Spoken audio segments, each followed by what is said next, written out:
so the two films we saw, so the first one by Karin Berger, who is here with us, it's a testimony in the first person, we could say that, from a survivor of the camps, Chaya Stoica. And the film by Peter und Zockler-Nestler is, it's also a film about the history and with different testimonies. So the history of the Rom people in Europe has always been a history of persecutions, discrimination, but the greatest horror was when the Nazis were in the power. Maybe we could start with you. You have published Herbert Heiss, you have published some books about this discrimination, persecution, and could you speak us a little about it generally? Does this? Oh yes, it works. Generally, for general description, what happened, I think we can talk for days and weeks about this history. And it's not easy to start because there's such a long history before and especially after, as we have seen in your film and in Nestler's film. The persecution of Roma, I think it was quite well shown in Nestler's film, and what Chaya Stoica told us is really impressive.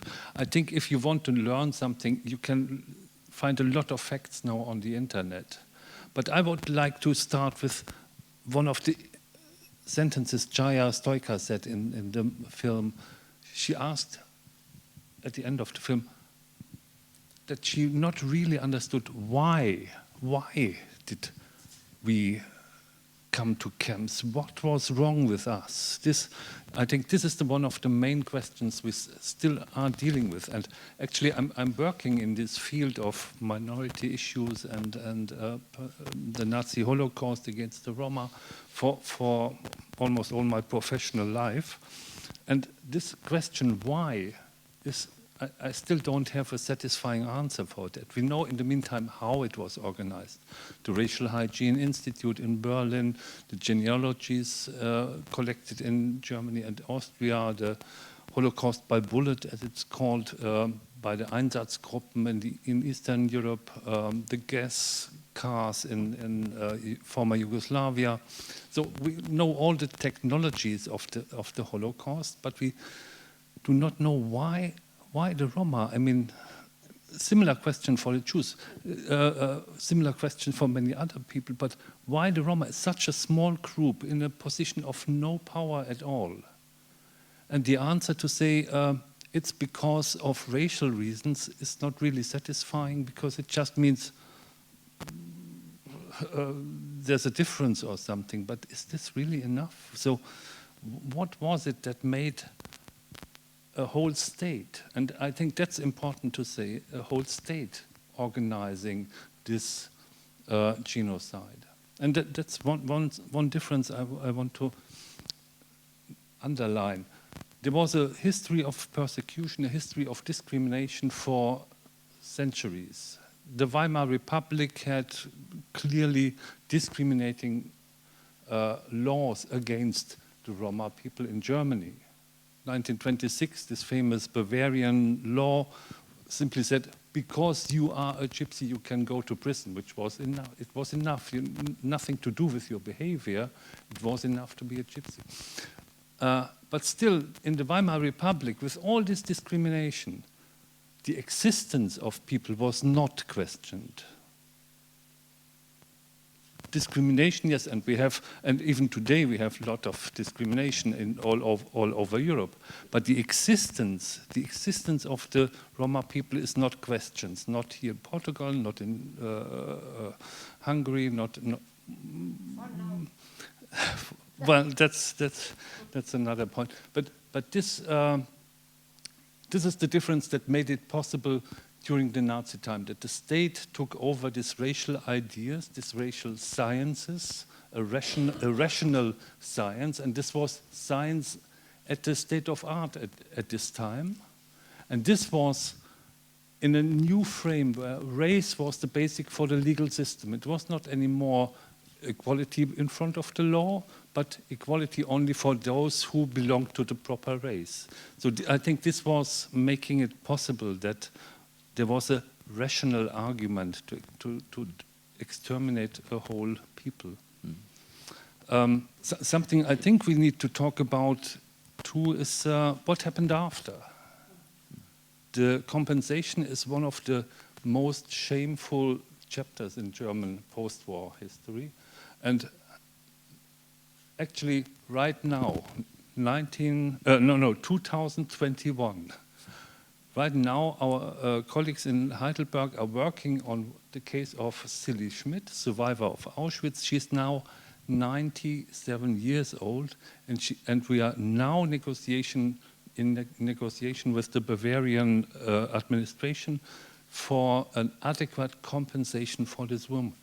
At the age of 97, 75 years after the end of the war, which is well, you don't have many words for. Well, you have many words for that, but we don't mention those words here in this. Karin, in your case, you know more about this in the Austrian case, and it's also this question Herbert was saying about racialism, because in Austria, so the Roma people, although they had to go from one place to another place, it was difficult for them, as Chaya tells, when she was a child and they lived in the caravans and they had to go from one place to another place. But the Roma people were maybe the first. They need to have an identity card to be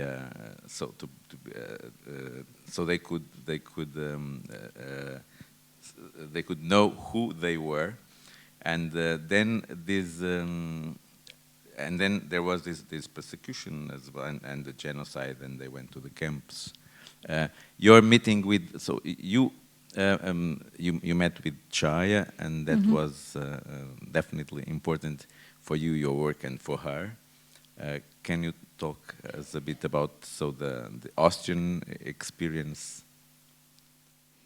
I mean, I can describe a little bit the situation after the war.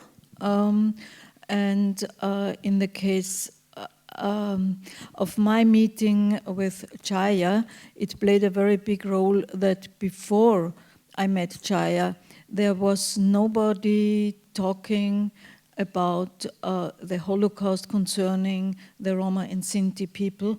And the Roma and Sinti themselves also tried not to show that they are belonging to the Roma because they were so discriminated. So if they tried to sell carpets, for instance, then they said, okay, I'm coming from Persia, from the Iran. And sometimes it was funny because Chaya said, yeah, because when we spoke Romanes, for instance, in a little village in the province, we spoke Romanes, but people thought it's Farsi. And when they could not sell carpets and, for instance, worked as a cleaning woman, then they said, I'm coming from Yugoslavia. And I mean, that's not because, I mean, this is, somebody can think, they are lying, you know, is one of the prejudices, but it's really a way of surviving, and otherwise they could not afford their living. And in the case of Chaya, I mean, just on this economical level, was so that when they came back, their family, I mean, they were in a way lucky, you cannot say lucky, but 5 siblings survived. The youngest brother passed away in Auschwitz. And it was a long story until they could find together. And I just want to tell, because I like the story so much, that they were in a flat. They got a flat in Vienna, but it was just for a certain time because the Nazis were who were living in flats.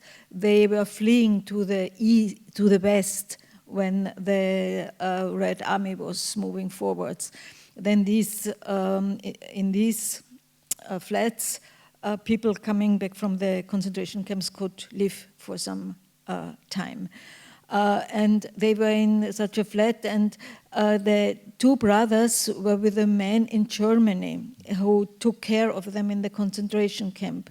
And they already have been in Austria to look for the family after 45, but they didn't find anybody.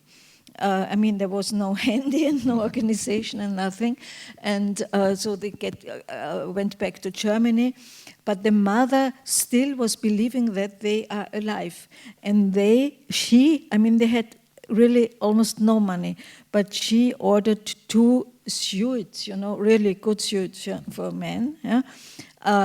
In 2 sizes, because they were not the same age then, 2 brothers. And yeah, and then the brothers came home. The man got the information that the family is living, I think 2 years later. And they came, and the suits fit perfectly.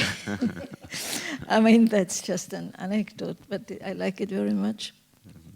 And Chaya went then to there was no school. She was thrown out of school during the National Socialist period. And then she said she didn't want to make only 2 crosses to sign like her mother, because, I mean, she was really the first generation that started to write. And she learned by herself, and she went to a school. She was then 13 and found a nice teacher and said, please, I want to learn how to write, because she said, counting, we always could count.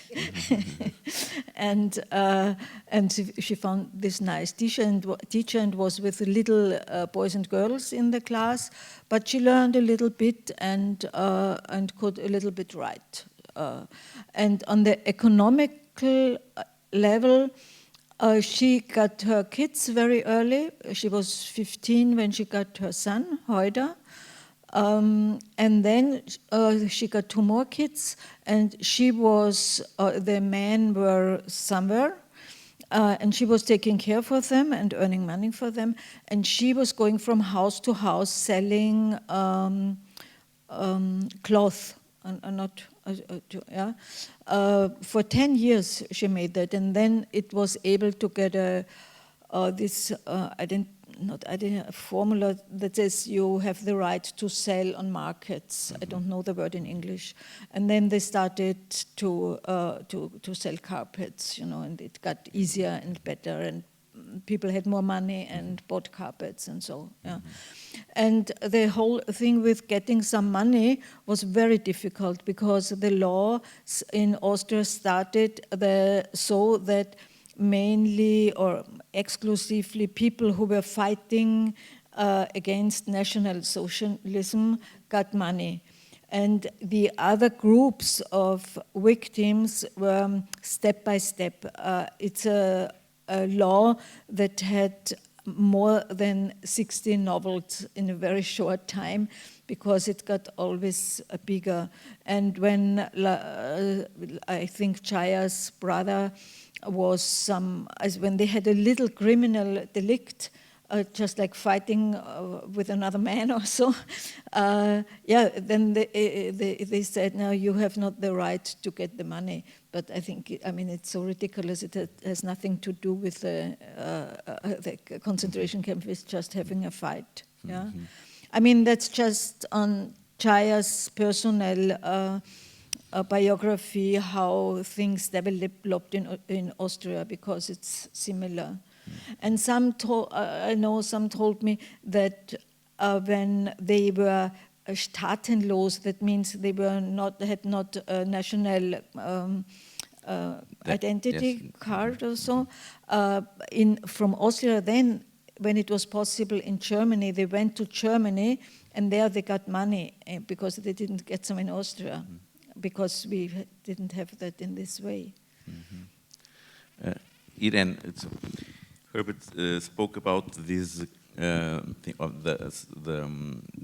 they are still dealing with the compensations to these people, and to, as a historian, how do you explain, if there is any explanation, that this genocide of the Roma and Sinti people was kind of hidden for so much time.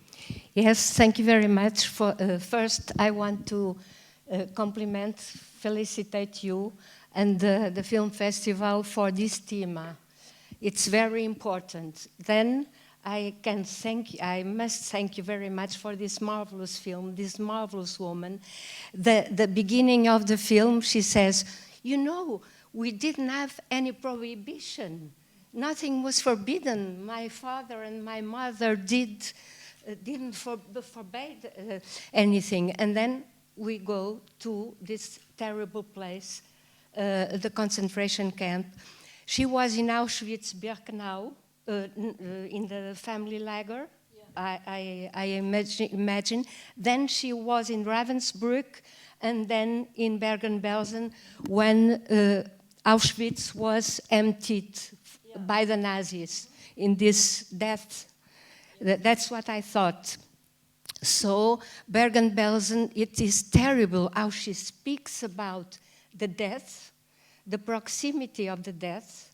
They were playing with the death.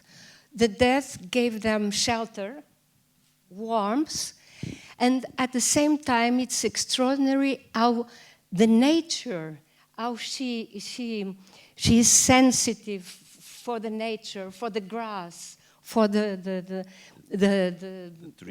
trees. Well, the trees in one point were like SS, were like frightening. I just want to say very, very quickly, it has to do what I spoke earlier. I don't think, and I hope not, that we will live these times again.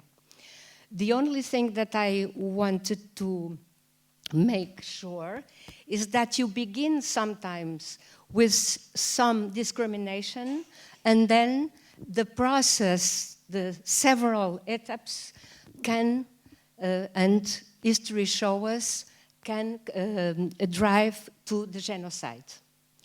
It's true that the Rom genocide and Sinti was not for long studied by the historians. It's true. It was also, and I think I will let my colleague speak about what Germany did, no reparation, no indemnization, and then the memory of it. The memory of it doesn't exist. There are very few museums. All that. I wanted to say that it began with Weimar, or it began in the 19th century already. In Weimar, Hitler could use the laws of Weimar and racialize those laws. Probably in Weimar times there was not this racist, but the racism, the eugenism of the 19th century was already there. And Hitler and all the Nazis took that. And then there were a lot of paces. First, the Nuremberg Law, which took the nationality for German and Austrian since 38. She speaks about that, 38. Then there is those scientific, well, not scientific at all, to see what is a gypsy. They made the same, what is a Jew, because they had to define a Jew, because they hadn't any definition. And it's very important that the Nazis repressed the gypsies and the Jews as a race, an enemy race of the supposed Aryan race. But the perversity of it all is that where do the gypsies come from? Indo-European. The Aryan race, an invention of the Nazis, comes from, it's an Indo-European. So there was a lot of discussion in the Nazi regime, Himmler, Heydrich, what shall we do with the gypsies? Because the Jews it was understandable from the beginning. Not the gypsies. That's why you have gypsies that went to the labor slave camps, others went to concentration camps, and finally, since 1942, the Auschwitz-Erlass from Himmler took them to Auschwitz-Birkenau.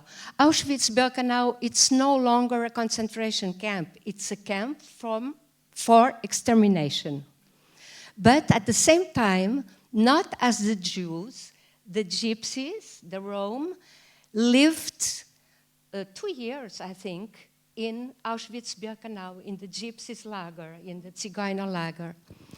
And what happened is, in 1943, it was the order from Himmler, now every gypsy is going to be killed, as the Jews. What is very important, there was a resistance. Not everybody knows about the resistance, because sometimes one speaks about the lack of resistance. What happened with the gypsies in 1943, the SS went there to kill them, and they had artisan weapon, and they resisted. And the SS went away. So only in 1944, they killed all the gypsy lager, took some young people which were still at some health to the slave concentration camp, also in Auschwitz, Monowitz. And, but I know that I didn't answer your question, because I think people don't know this history. I have a lot of interpretation. I leave my colleague, because he has studied more that. It has to do also with the Rome themselves. It has to do with no elites from Rome that would write, that would study, like one can say the Jews. It has to do with all that. I think you mentioned that the Rome didn't want to speak about that terrible experience, because they did not want to be victimized. They were too proud to be victimized, and I think that also and the afraid. That also counted. And then that terrible history. 1945, liberation of the camps, Auschwitz, Bergen-Belsen, by the English and the Canadian, and a lot of gypsies maintained themselves in the barracks of those camps because they had no place to go. And that is also an answer, I think, for what you ask. Sorry to be a little long. Herbert. Can I directly continue? Yeah. I wouldn't say it's related to the Roma Sinti people themselves, that they did not, that the Holocaust, the genocide was not recognized after the war. Actually, in Germany, directly after the war, there was the first civil rights organization founded in Munich. As early in the 1950s, a number of German Sinti went to the public prosecutor and said, this Robert Ritter, this Eva Justin, those people from the Reichssicherheitshauptamt, they should be persecuted. So the government, the state institution, started to investigate a little bit and then closed the case before anything happened. In the 50s? In the 50s already. So, and this was that time a predecessor of the later Central Council of German Sinti and Roma. So it took till now I must think, I think 92 or something, that the first time a SS man really was, from Auschwitz, was going to trial and judged as committed murder. This was 92, imagine.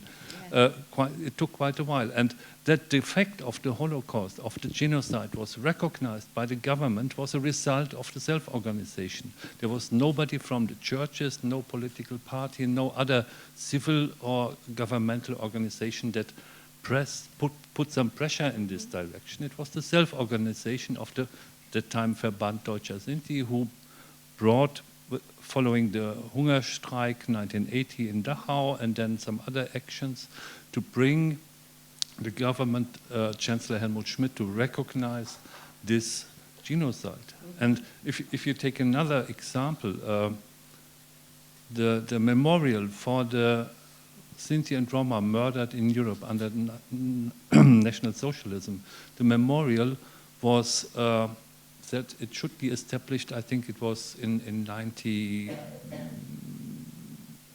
or something, but it took almost 20 years till it was opened, 2012 in Berlin. It took ages to establish such a memorial. So.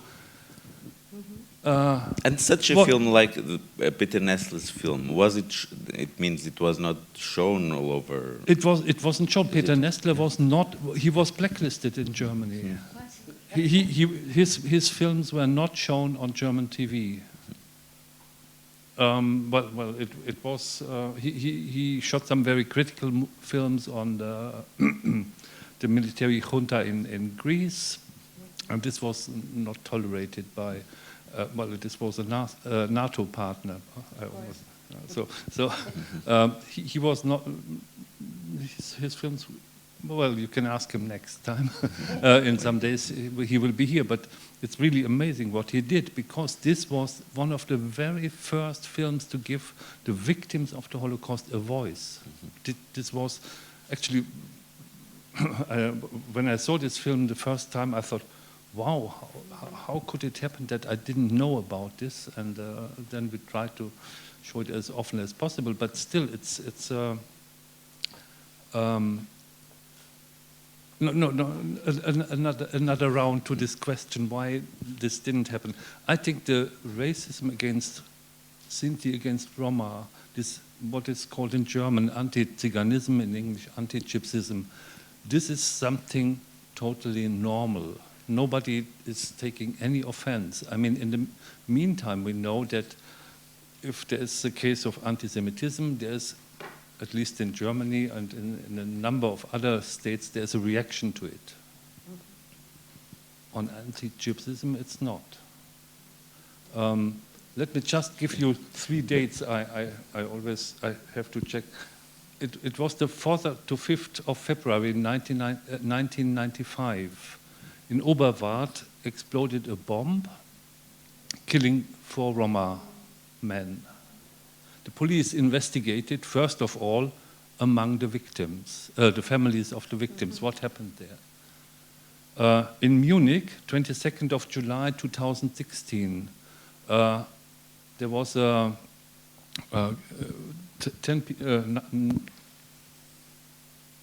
9 people were killed. It's the same day when 5 years before this Norwegian terrorist Anders Breivik killed 77 people in Norway.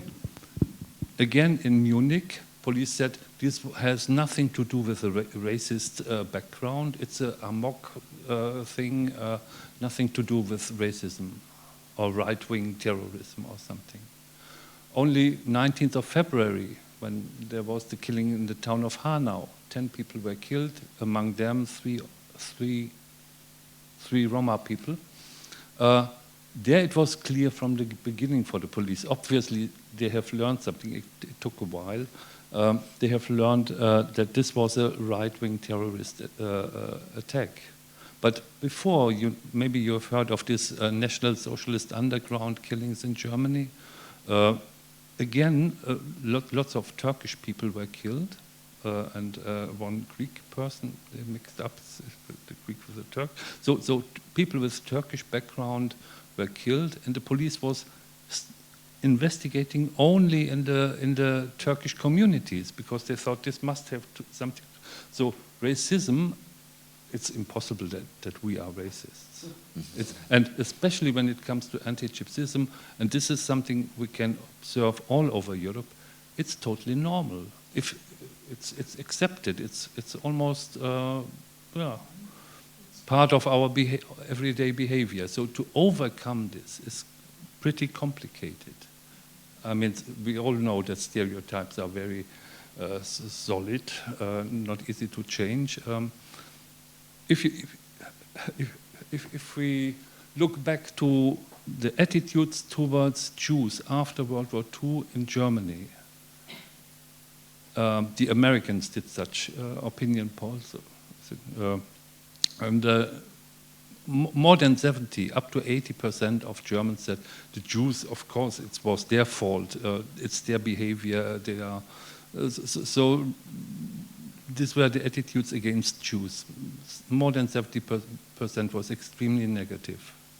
Then there started a lot of campaign, political education, whatever happened. But today, if we have similar questionings in German population, there are more than 70% who do not want Sinti Roma people as neighbors. They said more than 70% they say they are criminals, they should be moved out of town. They should be moved out of the center of the towns. But why do you think this prejudice continues? Why do you think this prejudice continues? Is it because there are no, as Irene said, there are no elites?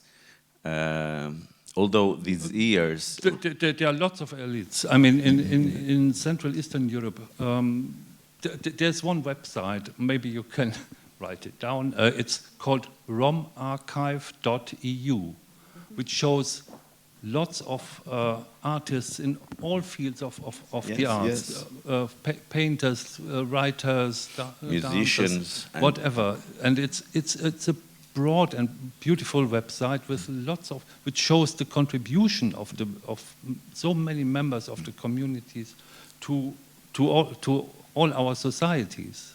So it's not a question of how people behave themselves, it's a question how the majority thinks what is it all about. And here I think, even if you look back in history, in the Weimar Republic, I think it was Shulamit Volkov from Israel who wrote that there is this one camp on the conservative side, they are anti-Semitic. And the other camp is the liberal ones, more on the leftish sides. They are, of course, they are for emancipation, they are not anti-Semitic. And at the same time, you can see that both the conservative and the social democrats, I exclude the communists here, but the liberals, the social democrats, everybody agreed on we have to do something against this gypsy nuisance. One of the most stupefying thing is Wilhelm Leuschner. He was a social democrat in the state of Hesse. He was fighting against the Nazis. He was a trade unionist. He was in concentration camps. He was killed, executed in 1944 because he was in the resistance. But as a social democrat in the Weimar Republic, he was one of the, as a minister of interior in the state of Hesse, he was defending the law against the gypsy nuisance. So this was, so to be against the gypsies is something of a integrative catalysator. Everybody can agree on that. This is the lowest level. We all can despise the gypsy.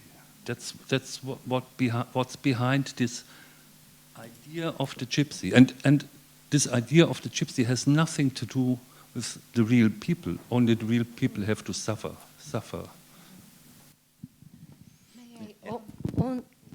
It's only to put it straight. When I said that about the elites, and that I didn't say that the gypsies were responsible themselves for, I didn't want to say that at all.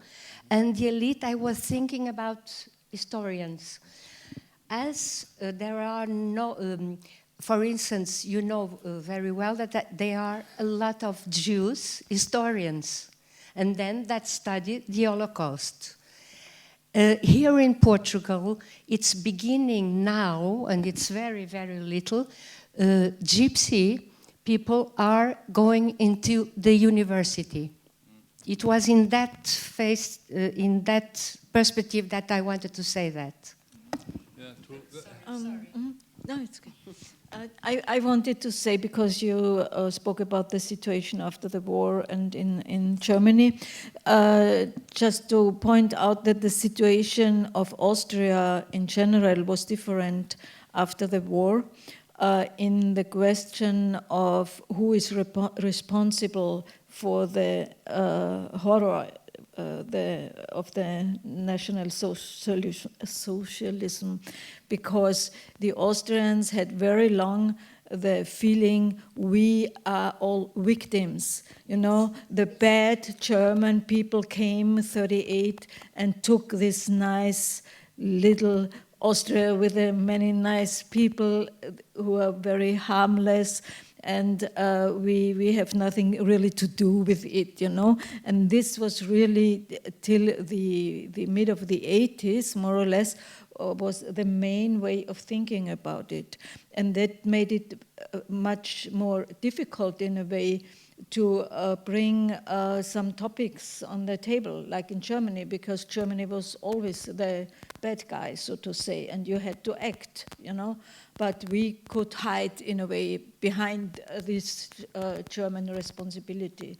I mean, Austrian people also sometimes think Hitler was German and Beethoven was Austrian, but it's vice versa.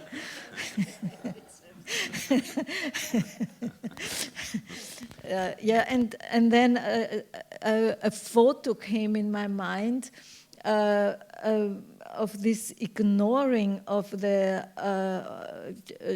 fate, not fate, but what happened to the Roma and Sinti during this period of National Socialism, that I come from a little village in Austria, and I have many photos from my parents and the aunts and cousins going on, how to say, in February when you disguise in another place, carnival, yeah. And it was very usual to go to the disguise, yeah, as a gypsy woman, for instance. That was common, you know. And you never could imagine that some woman would go as a Jewish woman, whatever it is, you know. But gypsy was completely normal. And that's really strange, because it's some years later, it's 1950 or so, you know. And I think it's unbelievable. The other a costume they liked very much was the Russian with many watches, and so these photos tell really big stories. But going back to Austria, for instance, there about 80% of the Roma and Sinti people were killed. And then, so you with your films, so you make it known to the people about it with your films with Chaya. They maybe decorated Chaya and named a square after her name, but nothing else is being done. For instance, in Austria, there hasn't been any of the big exhibitions of her work, etc. Yeah, I wanted to say that there is no memory place, or there's only this place called Chaya Stoica Place, which I'm happy that it's not in the very center of the city, but it's not in the outskirts. And still there's no Mahnmal or a statue or something for Roma and Sinti people. And I mean, in Berlin they have one, in Budapest there is one, but yeah, Poland, I think so. And now there are also many more Roma on the university, and many more young artists and activists, like a third generation, I would say. I mean, there's this question of the second generation is a special one. But they have a better school building, and yeah, they are very active in this. And I think there will be some memory place in, but it will take 2-3 years, but they are very active in this case. Yes. And then we will open. Yes. May I only emphasize that it was, of course, Germany, Austria, that the Nazis did what they did, but also the allies of the Nazis in Croatia, in Slovakia, in Romania. The persecution of the gypsies were autonomous, can one say? It was not forced by the Nazis. Mm-hmm. And in the occupied territories, France, for instance, it was in Vichy France also they were persecuted, as well as in occupied France. So the anti-Rome is in Europe is something very, very broad. Mm-hmm. I think we could open up to the audience. Boa tarde, obrigada por esta possibilidade. Eu só queria esclarecer uma questão que é da designação Roma, Sinti, ciganos. Porque eu vi num site, num blog de ciganos portugueses, que eles dizem que são Roma, ciganos portugueses. Bom, portanto, era só esta pequena questão e de resto há muito que estudar, há muito que saber, há muito que trazer a lume. A designação. Yeah. Rome, Sinti, and the Portuguese gypsies, they said we are Rome, gypsies, Portuguese.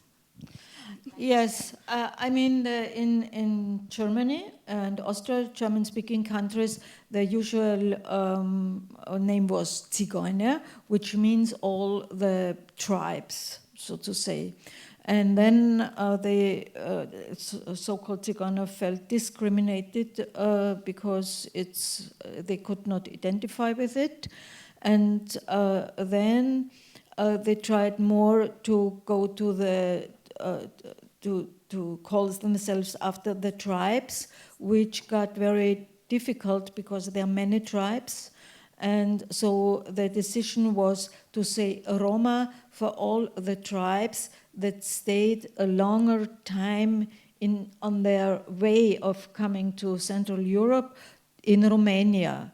And their language has more Romanian in it than the language of the Sinti, because in Germany, Austria, you say Roma and Sinti now. And the Sinti came earlier into the Central Europe and have a different language. And the Roma have all of the groups like Halderash, La Leari, Lovara, Chaya, for instance, is a Lovara. They are together in this one word. You want to? Just to add to that, I think it's a question for ethnographers. Yeah, not for me. I'm not an ethnographer, but I think what is important behind it is there is no homogeneous group of the Roma or something. It's a very heterogeneous groups, very many groups. Colleagues of mine in Romania started to count and it didn't continue after they reached 55 or something, different groups. So the more you go into details, the more groups you find. And I think for Bulgaria it was 16 main groups, but with lots and lots of subgroups. And all these groups, and this is necessary to understand too, are not necessarily connected to each other. In towns like Niš, for example, you have a neighborhood and another neighborhood and two Roma groups, and this Roma group doesn't have anything to do with this one. So the idea that there is something like a gypsy, and if you know one, you know all, which is a classical stereotype from the Robert Ritter or those guys, it's impossible. it's simply not possible. It's like any other nation. There is no German character or something. All people are more or less different. So this is necessary to overcome this idea of the gypsy, to understand these are very different people. Posso? Um certo ataque de insegurança, vou fazer a pergunta em português, está bem? Pois não se importam de traduzir. Eu sou professora e no ensino público, mesmo que fosse no privado, no ensino público. Portanto, nós, nos nossos programas escolares, não temos propriamente nada dedicado nem ao estudo da história cigana, nem muito menos em relação ao racismo contra essa etnia. Falamos de racismo, sim, e do antirracismo também, naturalmente, mais dirigido às pessoas de cor negra. E enquanto professor eu sinto que tenho muito mais resistência dos meus alunos para desconstruir os preconceitos racistas contra os ciganos do que quaisquer outros. A minha curiosidade, isto é uma afirmação prévia, a minha curiosidade era perguntar, tanto na Alemanha como na Áustria, se em termos escolares algo é feito para ensinar a história do povo rom. Well, excuse me. So, this lady, she's a teacher in a public school, and she said there is in the curriculum there is a theme about racism, but the Roma people are never mentioned, and neither the history of the Roman people and she feels that there are the racial feeling against the gypsies is that's maybe more common to most of the students. So and she asks if in Austria and in Germany the history of the Roma people is studied in schools. As far as I know, it's a little bit more than maybe 20 years before that. It depends a little bit on the teachers, how intensive they are working on it. But I think it's more common, and I see it because I have not so many contact with teachers, but I see it that Chaya's books are always used for school books, some parts of it. And so I have the feeling it's more around, or there are schools that invite us for readings and so. But I think, I mean, in Austria it's really so that Chaya wrote a book it came out in 1988. And there is a time before this book and after this book concerning how much you can speak about Roma and Sinti. And it started afterwards. It was like, I mean, it was in the air, yeah? And then this book came out about the concentration camps and who I am, and she had such a personality that people like to listen to her. And since then, organizations started to work, and it moved many things in many parts of the society. Well, in Germany it's still almost similar. It depends very much on the teachers, because there's nothing in any curricula, and Germany, you know, is a federal system. We have 16 states with 16 different curricula for everything. But right now we finalized, I hope we finalized a joint recommendation by the Ministers of Cultural Affairs, which will and the Central Council of German, Sinti and Roma. It took 2 years to produce this text.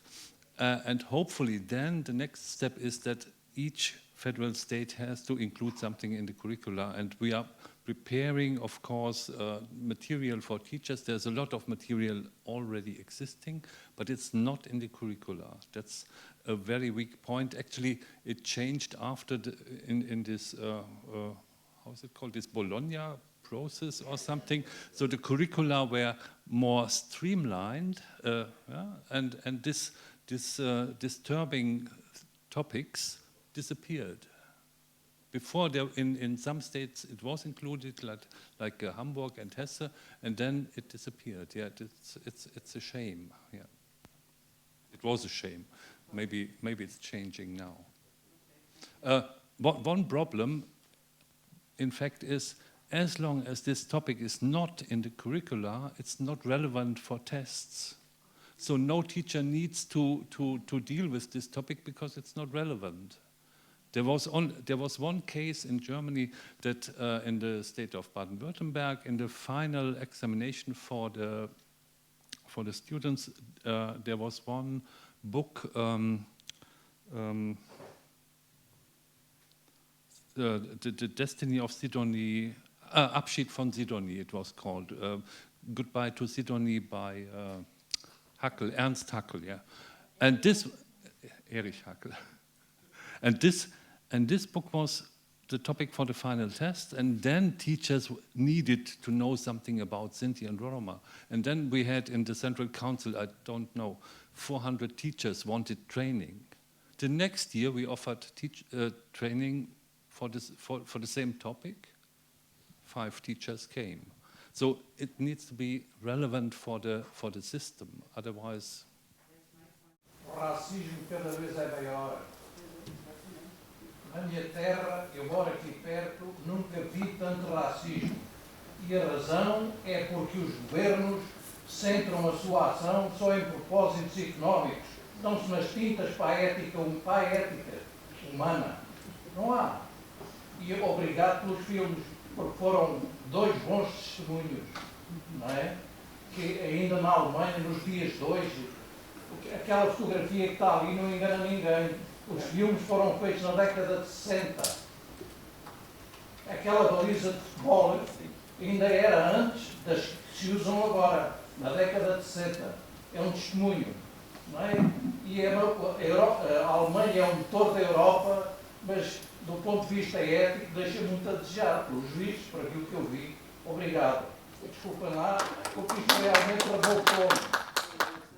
I could translate to you because this is that racialism still exists, and because governments also only think about the economic policy. So. Maybe I can. Oh, sorry, no. May I just answer?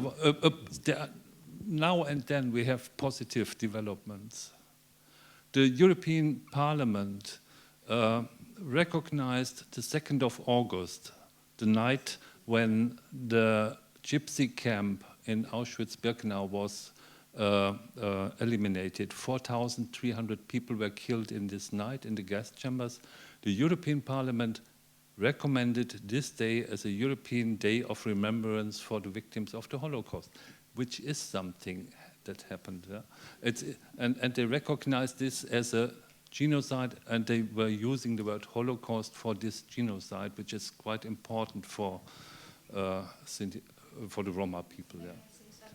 And International Holocaust Remembrance, also, it's not the Holocaust of the Jews, it's the Holocaust of Jews and Gypsy, and Roma and Sinti.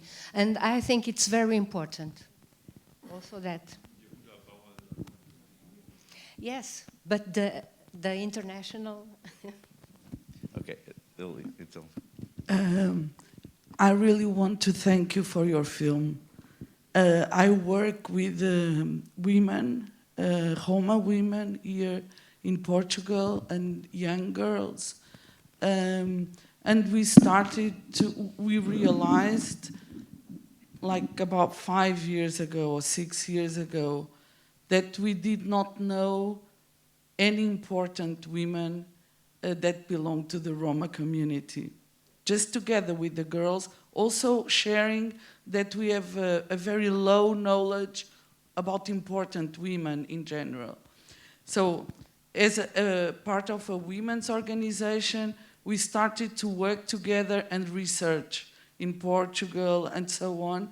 And then we come in touch with Saya, and we get marveled about her.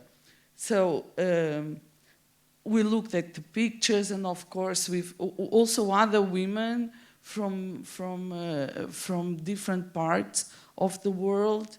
And this has been a very important path for these girls and women that we work with. Of course, we search women also from other cultures, because the place where we work is one of those municipal ghettos that were built in Lisbon to put migrants and Rome and people living together. But we realized that we don't know anything. And through this research, with these young women and girls, we got to know her. And for us, it was like wonderful. How can we be in the 21st century and not know a woman like this? Never heard on TV or anything. So from then, we I wasn't aware that this exhibition was coming, even though I'm reading everything. So I managed to go to Madrid like 3 years ago or 2 years for this big exhibition on her work, and I was like really, from that day on, like everything is just with paintings from her, and I had seen also your films there. And we tried to bring some girls, some Rom girls to the cinema today. But the thing, and of course we worked with them every day, is like how difficult also for some of them to be in a place where they don't feel comfortable. Where they have, most of them, they've left school with the fourth grade, have a lot of difficulties for reading and following the subtitles. And we organize some visits now to come for the exhibition with women from all ages, so that they also see other Rom women and how important this moment is. So we, together with them, they selected 10 women they wanted to make in a small book. We made an illustration, and of course Saya is one of her. So we managed now to finish this very small book with 10 Roma women, Portuguese and also other European women, with a little biography, so that we are now going to try to print and to bring to school, and especially because there is just one book made by one of the men that is also, I don't know, like Bruno, but is always also for boys, because boys are much more visible, and there is even this step for Rom women to be present and to be heard. So what I really wanted to say is, first of all, to thank you. Second, that I'm always trying how to bring these films and images to the place where we work with them, so that they see with their own pace and enjoy it. So still I have no answer. Third one is, there are some projects, very small in Portugal, one also by a group of Rom women that created a small book so that teachers can use it at school with the origins, languages, important people, and so on. And there is one woman called Olga. She was the first president of this NGO, and she writes poetry. So she has published, like I think 3 books, something, but they are not very well known. So it's I think most people, just the people that know her, know these books. And I don't know, thank you so much. I feel sorry, like in the concert yesterday or the day before, I tried to bring them with me, but it's still hard for women. to feel comfortable in a place where they are not just with the community. So we have worked, how to say, like overcome the possibility that the parents allow them, because we just women working so that we have this chance to work with the access to culture and to the city and everything, but it's still hard to come to events like this. So thank you so much for this opportunity. Yeah, I thank you. I think it's great, and I think it's good when, I mean, you in your work, then you see the big gaps that are still existing, and the gap between the Roma people and non-Roma people is still very big. It gets smaller, and I'm sorry when they cannot come, the young women, because they cannot read so well the subtitles and so. But I think that Chaya can be a very good role model because she was so brave and she never gave up and she did things. I mean, she is in all her things she did autodidact. Nobody taught her to paint. Nobody taught her to write. Nobody taught her, not nothing. She learned from her mother and her father, but not in school. And I mean, I don't want to say they should leave school, you know, but it's a good sign what you can manage and develop without having academic or some education. And I think that can give power and courage, and that would be fine. I just wanted to add something, and so eu posso dizer em português, já deve ter visto se calhar no nosso programa que no dia 18 de novembro, que é quinta-feira, temos uma noite especial chamada, que tem por título Ser Artista, Mulher e Rom, onde vamos ter várias realizadoras rom, a portuguesa de origem Leonor Teles, e também Katarina Lilkvist, que é finlandesa de origem rom, e a Laura Alilovic, italiana, e que vão estar a conversar com a curadora deste ciclo, que é a Inês Branco Lopes, e com a Maria Gil, que também deve conhecer. Isto é no Nimas, em Lisboa, na próxima quinta-feira, à noite. So I'm going to be there for sure, but I cannot make it like 9 o'clock to take them. It's impossible. And then this is like also Leonor is part of the 10 women, and Maria Gil also, we know her too. But it's we have to think of other formats and ways that Rom people, just not the elite, can be present too.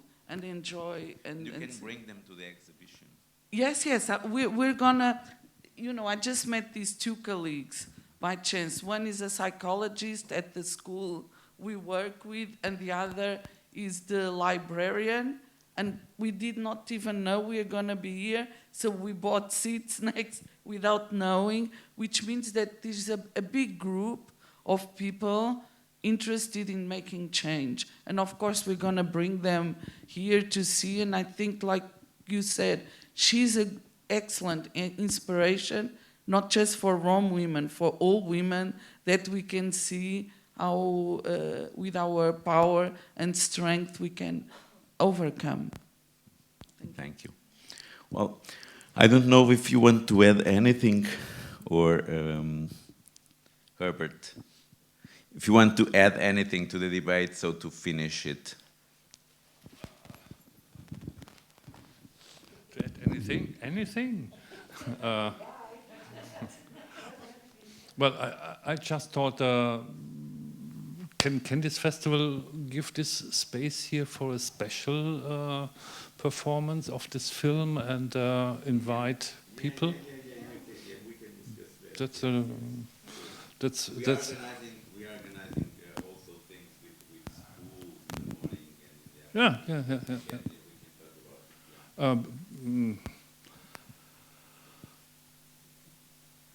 I have to do some advertisement for the Central Council and the Documentation Center in Heidelberg.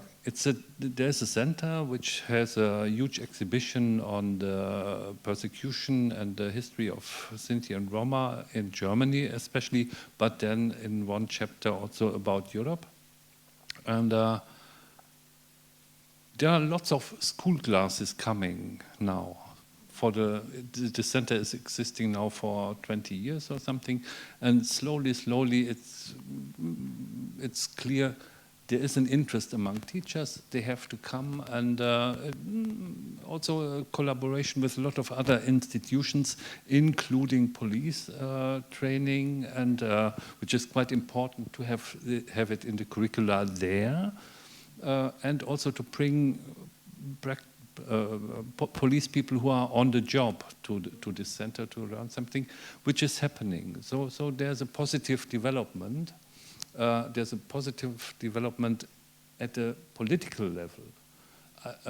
Maybe you are not aware, or maybe you are aware, the European Union has a framework recommendation to all the member states that they should develop strategies for the equal participation of Roma, which is also funded. There was a long debate at the European level, but this program is funded, and the governments have the opportunity to apply for money for projects from local to national level. So this is something that can be made use of. It's important. And colleagues of mine from the Central Council, they were working for 5 years for this recommendation, and the racism against Gypsies, against Roma all over Europe is one of the main topics and a cross-cutting topic in this strategy. So it's on the agenda now, and now it's up to all of us to do something with it. And this is really from small topics to national or international topics. And finally, when it comes to women in this movement, another advertisement again, this romarchive.eu website has, I think there are a lot of women mentioned there in this context, and there is the Tycons from Scandinavia. There is Melanie Spitta from Germany, a filmmaker who, as a young woman, participated, I think, in the first International Roma Congress in London, 1971. So there are lots of examples we don't know that much about. Next slide.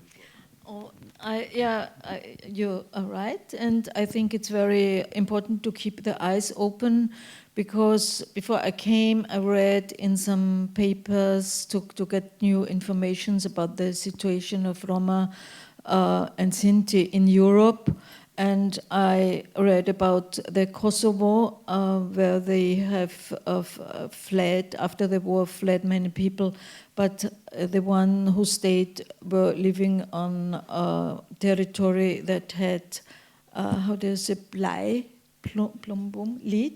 lead is polluted with lead, and the children are ill or dying or have heavy, they are not, and really to keep their eyes open and to do what you can in your surrounding or in a bigger way. And I think also that the Roma and Sinti in the Eastern countries like ex-Yugoslavia, Romania, Bulgaria, they're living so many, and we don't know very much about them. And I think the conditions are really horrible, and to work on different levels to change the situation would be good. Well, I'm speaking about Portugal more, and in Portugal we are going to have elections the next January, and one of the parties that already is in the parliament, and in the sondage it will have more votes. And I think if that party, that I don't want to say the name, because any name that we say is to promote them, the main enemy are the gypsies. If, I mean, racism is criminalized in the European Union, in Portugal, and is like racism against Roma and gypsies doesn't exist. And if, I'm sorry, I think it must have a repression side. The democracy must defend itself and must repress such how do you say, such a campaign against the gypsies. I think we should be very, very alert to that, because it's going much more than against the black people. The gypsies are the main enemy of that party, of extreme right. Bem, eu encerro aqui o debate. I thank you, Herbert, Karin, Irene, for being here with us this afternoon. E agradeço-vos a todos. E já agora gostava também de acrescentar para as pessoas que estão aqui, que são eventualmente professores, que hoje, no final, quando abrimos a exposição, o Presidente da Câmara Municipal de Sintra, o Dr. Basílio Horta, insistiu com o Serviço Educativo da Câmara Municipal de que trouxessem as escolas e trouxessem os estudantes a ver a exposição. Obrigado a todos.